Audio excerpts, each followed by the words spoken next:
Nagsimula na ang pagdagsa ng mga turista sa Boracay, kaya pinaigting na rin ang seguridad sa pamosong isla. Ang may balita, Titi Mav Gonzales.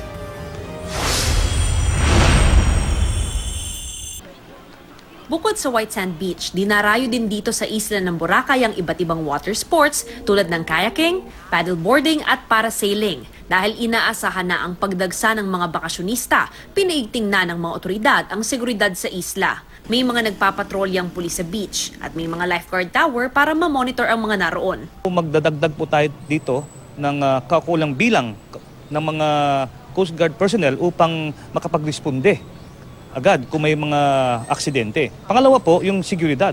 Si Fritz nakailang balik dito sa Boracay. So far, so good. Ever since naman talaga yung security dito is maganda naman talaga.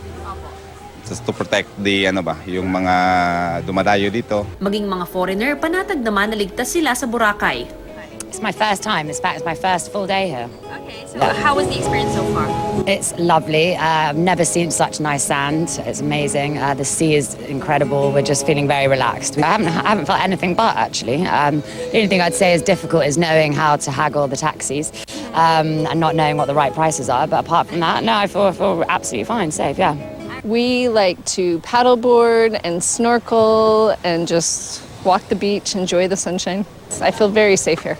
Masaya rin naman ang mga magkakaibigang ito mula Germany sa isla. Yun nga lang, dismayado sa rami ng algae sa Pampang. It's okay. Yeah, it's not so. The water's not so clear, but the rest is okay.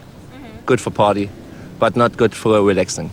Nauna nang sinabi ng mga taga Boracay na talagang kumakapal ang lumot mula Enero hanggang Marso, pero nawawala naman daw pagsapit ng tag-init. Isa ang Boracay sa mga binisita ng mga kongresista para sa kanilang Western at Eastern Nautical Highway Port Inspection. Natutuwa naman daw sila sa kondisyon ng mga kalsada at pantala na dinaanan ng caravan.